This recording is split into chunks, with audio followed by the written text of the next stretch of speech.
yung feeling na pagod ka na sa trabaho. Wala ka pang makain, ikaw pa maglilinis. Wala ka nang makain, ikaw pa maglilinis, diba? Wow! I found you!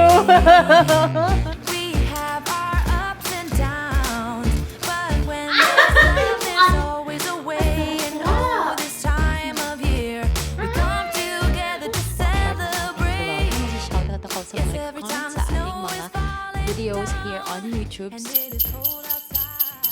Good morning, everyone. Welcome back to another vlog.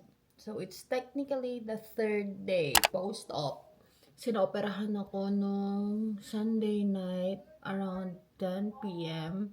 And then na-discharge ako the next day before noon. Shopping kami nung na-discharge ako and then natulog ako hanggang alas 6 ng hapon. I really struggled na matulog that night, which is Monday night. So, kahapon, late na akong gumising. Ang gumawa ng mga gawaing bahay si Mac, siya halos lahat. And then, binantayan ko lang si Mishi kasi pumunta si Mac sa Sioux City ng around 12. Tapos dumating siya ng pa-dinner na. Tapos siya yung naglaba after pagdating niya dito. Naglaba, nagpaligo kay Mishi.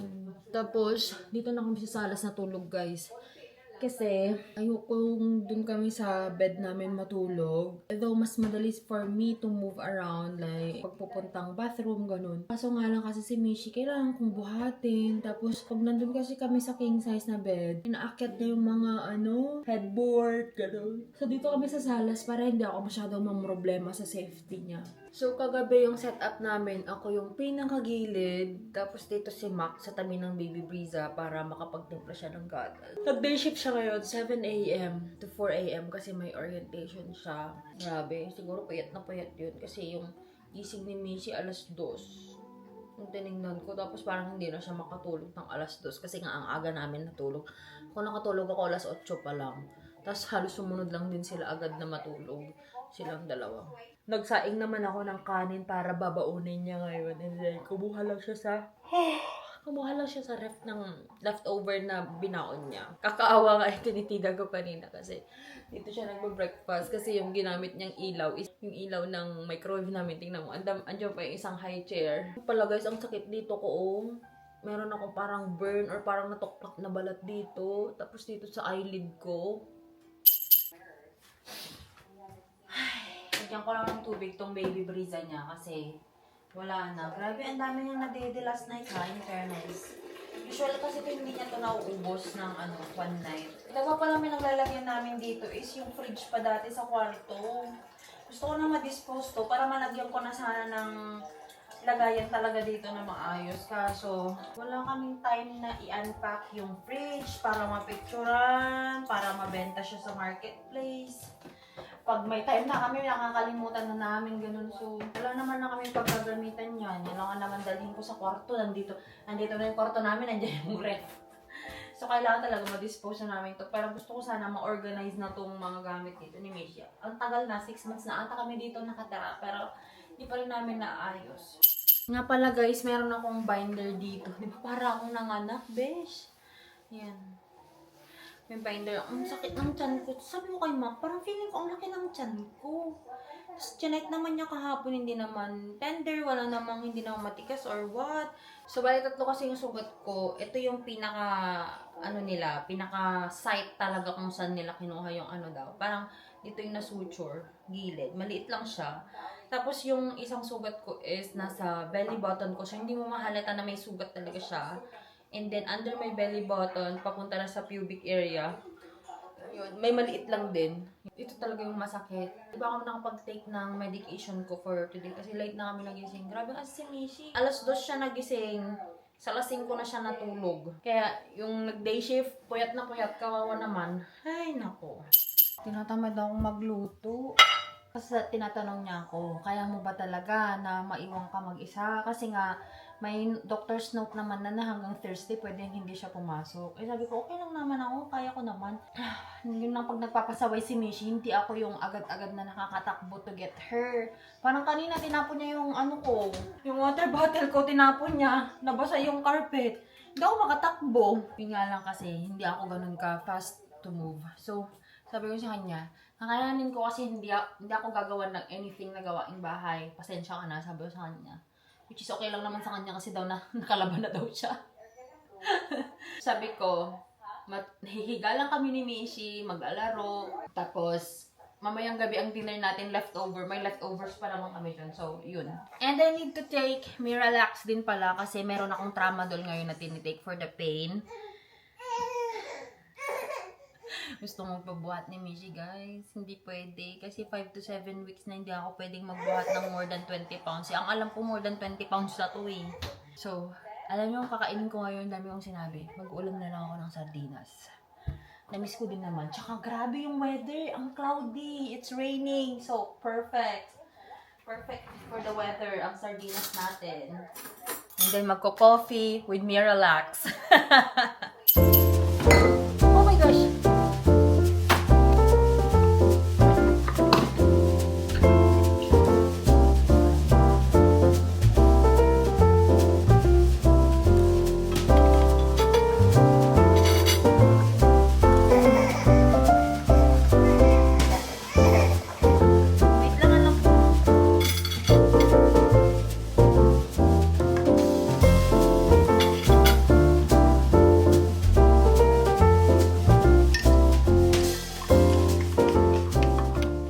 Kain na tayo, guys. Ano na, kawawa naman to anak ko. Nasanay kasi siya na kasabay talaga namin itong kumakain. Halika, halika. Oops, careful, be gentle. Anak, andyan yung sugat ni Mami. Kain tayo. Pero wala kang food. Mama yung food mo, ha? Mami will feed you. Kakatapos mo lang naman ng milk. Ay. Kain tayo, guys. Nang makapag-take na ng mga gamot sa buhay. Namiss ko yung ganito, yung sardinas na hindi niluluto, tapos lagyan lang ng kalamansi. So, I put lime. Nagaya ko yung kalamansi sa mga friends ko na taga Batangas.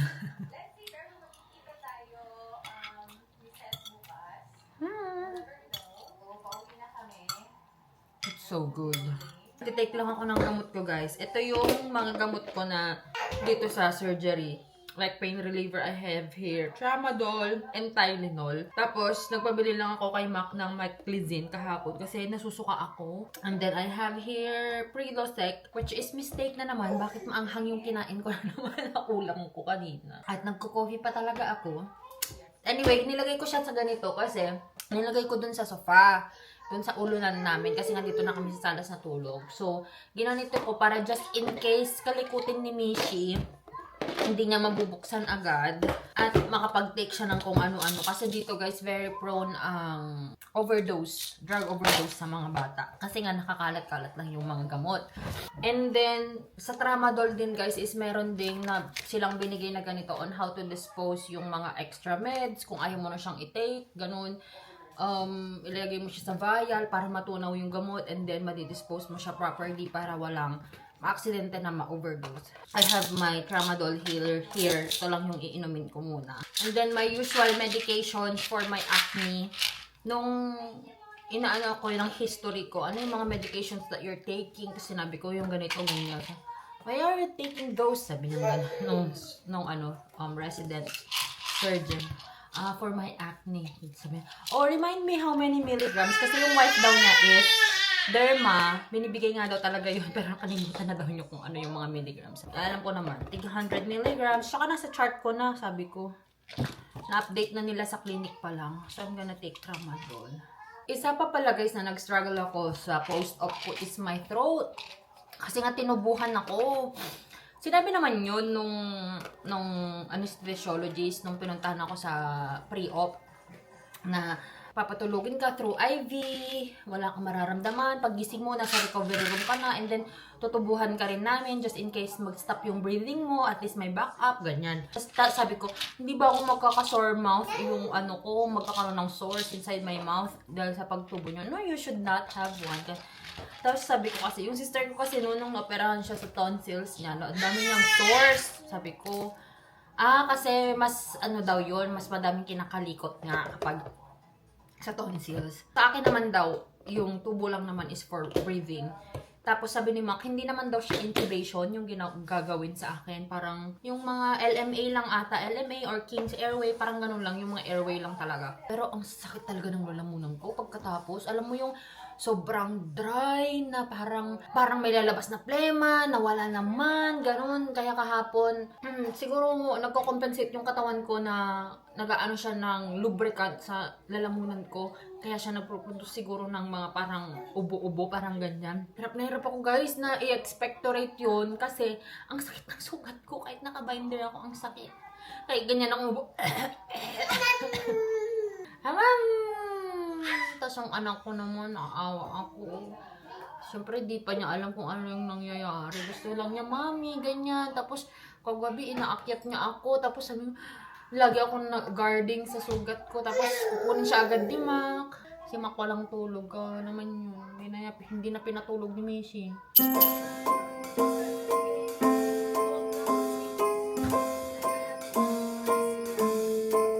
Well, I'm all for Christmas, all the happy smile. Where is Mishi? Where is Mishi? I can't find Mishi. Where is Mishi? Wow! I found you. Hi. Hi. Hi. Keep you warm as soon as you remove that snow. Whatever we do, we will be alright. These holiday wonders will open your mind. May all your wishes tonight come true. The love I live, the dream I knew. This Christmas I only... Nangungulit ang Mishi Beng Beng. Gusto na naman niya mag-akyat-akyat kay Mami. Diyan ka lang sa side na yan ha. Bawal sa kabila, anak. Doon yung masakit. Oh no no no no no. Oh no no no no no no no no no. Ouch. Ow. Ay, ang kulit-kulit. Ang kulit-kulit. Na-miss mo si Mami? Huh? Na-miss mo si Mami? Si Daddy lagi mong kasama. Operahan na nga lang ako nito. Umaakyat pa rin siya sa akin. Umihilang ako kanina. Iyak na siya ng iyak. Nasa sepangs na siya kasi. Talagang ano na daw. Nakita ko dun sa sinend sa akin ng baby something. Baby center na at this age talagang nag-start na yung sepangs nila. So, kaya kailangan lagi siyang may nakikita. O kaya, kunyari pupunta akong bathroom. Para kahit hindi na siya sumama, continuous ako nagsasalita na, Mommy is here, Mommy's in the bathroom, Mommy's here. Ganon lang ako. Stay there, anak. Ganon. Dapat naririnig niya continuous yung boses ko para alam niya na hindi siya mag-isa. Yeah.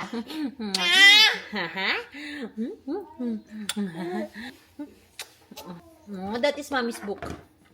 Iba yung book mo, anak. Iba yung book mo, no? Gusto mo na mag-read tayo ng book? Currently cooking lugaw or arroz caldo, guys. Anong oras na? 6:11 na. Akala ko hanggang 4 lang si Mac sa work niya, pero isasagad na daw na hanggang 7, sabi niya. Ginawa ko lang today, ito pa lang yung first activity ko for today ng oras na 6:11 na. Di pa kami nakaligo ni Mishi. Liliguan ko sana siya pero hindi ko kasi sure. Kasi malikot siya minsan. So baka pag naglikot siya, masaktan ako, mahulog ko siya. So I don't wanna risk that. So ang ginawa ko na lang is ito, magluto and then I emptied the dishwasher para ready na sa mga dirty na dishes namin. Nagluto na rin ako para pagdating ni Mac is kakain na. I don't know if he still have some stuff to do, like paperwork to do. So yun. Wait lang anak, ito na naman siya. Oh, nandito sa nasanay kasi si Mishi na nanonood sa akin na nagluluto pero I'm sorry, Nani. I can't carry you right now. Mommy can't carry you.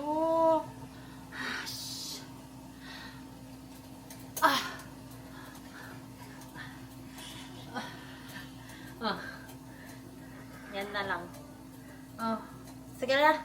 Punta na tayo doon, ha? Tapos nag-edit lang ako maghapon. So, may dalawa na akong na-edit na video. So, meron tayong mga videos sa mga susunod na bukas tsaka sa susunod na araw. Mabilisan tong paglalagay ng bote. At saka mga dishes dito sa dishwasher, guys. Kasi si Mickey ay Mahilig siyang mangialam dito sa dishwasher. Lagi niyang hinihila, ganyan. Kaya, tinatimingan ko na malayo siya. Andun siya ngayon sa may bed namin dito sa sala. Kasi lagi niyang hinihila to. Alam niya yung ginagawa niya dito sa dishwasher. Para naman pagdating nung nagtrabaho, malinis yung bahay. Ayoko kasi na guys. Alam ko kasi yung feeling na as much as possible talaga, pag nag-work si Mac, gusto ko pagdating niya is malinis yung bahay, may pagkain, ganun. Kasi alam ko yung feeling na pagod ka na sa trabaho, wala ka pang makain, ikaw pa maglilinis. Wala ka na kang makain, ikaw pa maglilinis, diba? Yun, ayoko yung ganun. So, I try my best na maglinis talaga at saka, nandiyan na siya. At magluto ng pagkain bago pa siya dumating. Ay, nandyan na nga. Nandyan na nga po.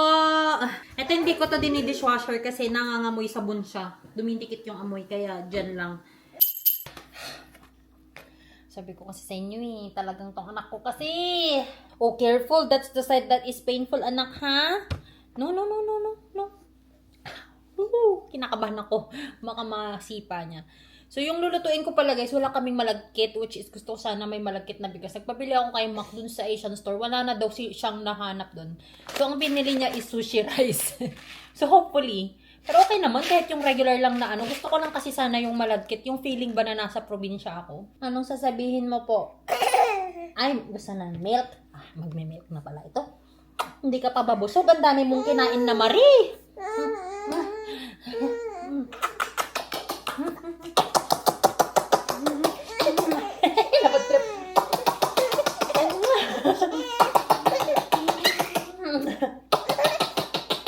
Aray ko. Pasaway ka Paano kung papagupit ka ng Tend to tell me when you'll show yourself to me. Help me find who my baby will be. Santa, tell me when you'll show yourself to me. Help me find who my baby will be tonight. It's all I need. Somebody that'll only care for me. Somebody I can give a time and ring. Someone in this puzzle who can be my missing piece. You know I don't need anything else this Christmas Eve. Just want someone to be with under the shining tree. Hear the sleigh bells ring and the caroling. Under the mistletoe, under the moonlight, we can take it slow, I can be your only guide. Don't need to think twice when I got you by my side. With you everything feels just right. Didn't want to admit that I needed this wish. I know you got a lot on your list, but all I'm asking is Santa, tell me when you show yourself to me. Help me find who my baby will be. Santa, tell me when you show yourself to me. Help me find who my baby will be tonight.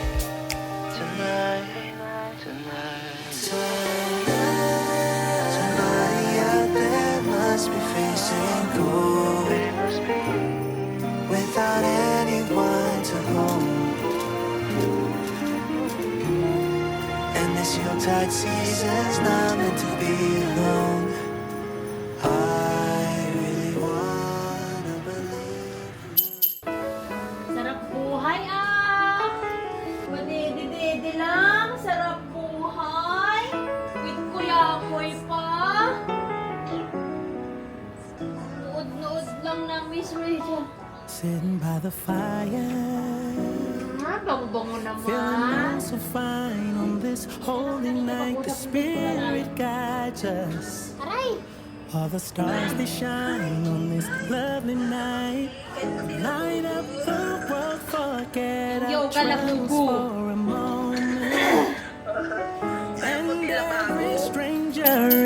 friends, so let them join in. 'Cause when joy fills the air, you already know it's Christmas. Love beyond compare. It's Christmas time. 'Cause when joy fills the air, you already know it's Christmas. Love beyond compare. It's Christmas time. Where is the potato? A blissful sight. We're singing heartfelt carols in the night. Warm embraces, spirits bright. Where family and friends unite. We light up the world, forget our troubles for a moment. And every stranger is a friend, so let them join in. 'Cause when joy fills the air, Serve food namin.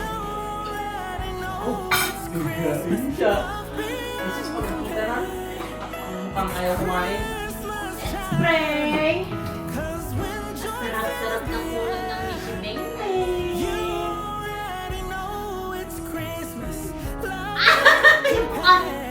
Masarap-sarap! Wow, ang sarap-sarap. Wow. Yum, yum, yum, yum, yum. Ang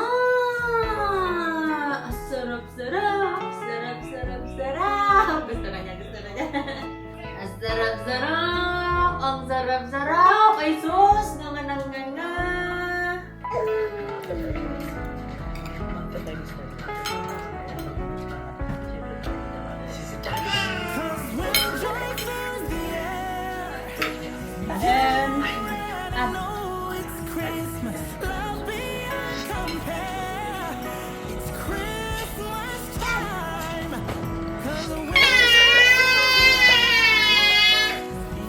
Ito naman banining natin.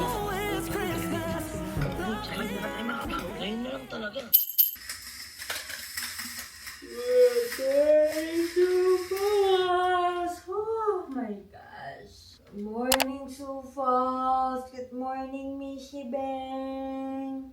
Good morning. Look at the fog, anak. Come. Look at the fog. Oh my God, it's so foggy. Grabe yung fog, guys. The fact na madilim talaga siya, kasi alas 7 pa lang naman ng umaga. Madilim pa lang kasi talaga ng alas 7 ng umaga kapag ganito na winter. Pero yung fog, hala. Nakikita nyo ba yung nandun sa kalsada? Yung parang may dot doon. May machinery dyan. Naku, pag yung sasakyan dyan nagmamabilis, hindi nila makikita na may ano dyan. Yung parang pang mix ng semento.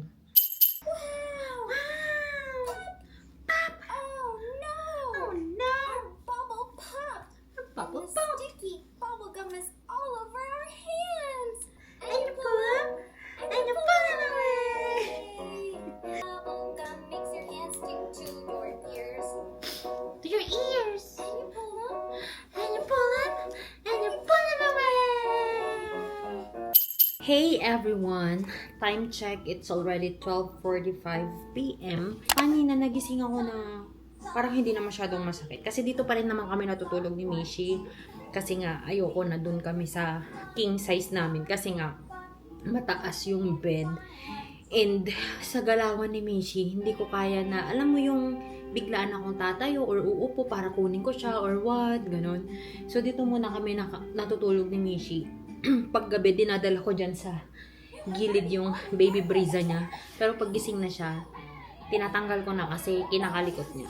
Anyway, I woke up na hindi masyadong masakit. Although, itong side ko kasi ito yung masakit, itong left side ko. Kasi nakita ko may bruise pa siya. Yung sa may sugat ko mismo, may bruise pa siya na konti around it. Hindi masyadong masakit pagkagising ko. Though, dyan ako nagta-turn to get milk, ganun. Tapos pag nire-reposition ko yung sa sarili ko, medyo mahirap bumangon. Kaya, tinatansya ko kung paano yung pagbangon ko na maayos para hindi masakit. Ang aga nag-poop ni Mishi. Ngayon kasi guys, yung poop niya parang hindi na kaya ng wipes. Tapos ang baho kasi talaga, kaya hindi ko siya wina-wipe lang na tapos maligamgam na water, warm water, yung sa kanya, pinang-wash ko sa kanya. Siyempre, binuhat ko siya from outside the bathtub, papuntang bathtub, tapos from bathtub, kasi basa na yung buong katawan niya.